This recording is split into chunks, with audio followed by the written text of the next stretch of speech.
وہ چرواہا جسے قبر نے جکڑ لیا، یہ ایک نیک چرواہے کی ایک کہانی ہے جو سادہ زندگی گزارتا تھا اور اللہ کی عبادت میں مگن رہتا تھا۔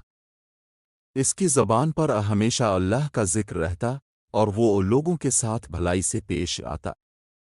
چرواہے کا نام سلمان تھا اور وہ پہاڑوں کے دامن میں ایک چھوٹے سے گاؤں میں رہتا تھا۔ سلمان کے پاس چند بکریاں تھیں جنہیں وہ صبح چراگاہوں میں لے جاتا اور شام کو واپس لے آتا۔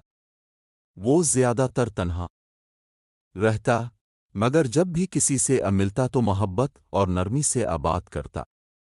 لوگ اسے پارسا سمجھتے تھے کیونکہ وہ ہمیشہ نماز پڑھتا، روزے رکھتا اور دوسروں کو بھی نیکی کی دعوت دیتا۔ چرواہے کی نیکی اور ایک پوشیدہ گناہ سلمان کی عبادت میں اخلاص تھا، لیکن اس میں ایک خامی بھی تھی جسے وہ معمولی سمجھتا تھا۔ وہ ایک بات کو نظر انداز کر دیتا تھا، اس کی بکریاں اکثر دوسروں کے کھیتوں میں چلی جاتیں اور وہاں چرنے لگتیں۔ وہ جانتا تھا کہ یہ غلط ہے، لیکن وہ اسے کوئی بڑا مسئلہ نہیں سمجھتا تھا۔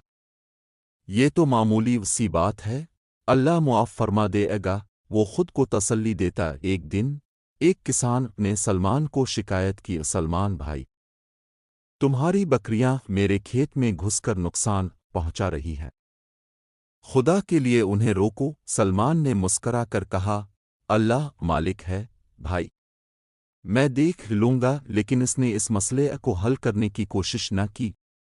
وقت گزرتا گیا اور اس کی وہ بکریاں اکثر دوسروں کے کھیتوں میں چرنے لگیں۔ وہ خود تو نیک تھا، مگر اس کے جانور دوسروں کا نقصان کر رہے تھے اور وہ اس پر توجہ نہیں دیتا تھا۔ چرواہے کی موت کئی سالوں بعد سلمان بیمار پڑ گیا۔ گاؤں کے لوگ اس کے لیے دعا کرنے لگے کیونکہ وہ سب کی نظر میں ایک نیک آدمی تھا۔ آخرکار ایک رات وہ دنیا سے رخصت ہو گیا۔ لوگوں نے غم کے ساتھ اس کی تجہیز و تکفین کی اور اسے عزت و احترام کے ساتھ دفنا دیا، مگر رات کے اندھیرے میں قبرستان میں ایک خوفناک واقعہ پیش آیا۔ سلمان کی قبر میں الف یک عذاب نازل ہوا اور اسے جکڑ لیا گیا۔ فرشتے آئے اور اس سے سوالات شروع کر دیے، تیرا رب کون ہے؟ میرا رب اللہ ہے۔ سلمان نے جواب دیا، تیرا دین کیا ہے؟ میرا دین اسلام ہے۔ تاؤ نے زندگی کیسے گزاری؟ یہ سن کر سلمان خاموش ہو گیا کیونکہ اب اسے اپنی کوتاہی یاد آ گئی تھی۔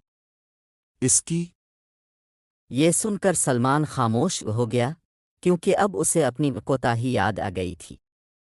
اس کی بکریاں دوسروں کے کھیتوں میں چر کر نقصان پہنچاتی رہیں اور اس نے کبھی سنجیدگی سے اس کا ازالہ نہیں کیا۔ وہ نیک تھا، عبادت گزار تھا، لیکن ایک چھوٹی سی غفلت نے اسے مشکل میں ڈال دیا تھا۔ عبرتناک انجام، سلمان کی قبر تنگ کر دی گئی اور وہ شدید تکلیف میں آ گیا۔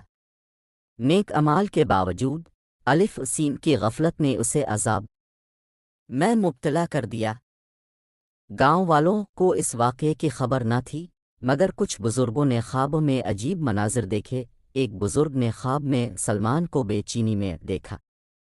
جب وہ صبح اٹھے تو حیران اور خوف زدہ تھے۔ انہوں نے گاؤں کے لوگوں کو اکٹھا کیا اور کہا، ہے میم سمجھتے تھے کہ سلمان نون ایک انسان تھا، مگر شاید اس سے کوئی ایسی کوتاہی ہوئی جس کا اسے قبر میں سامنا کرنا پڑا۔ یہ سن کر ایک کسان بولا، میں نے کئی بار اسے اپنی بکریوں کے بارے میں کہا تھا، مگر اس نے کبھی اس سنجیدگی سے نہیں لیا۔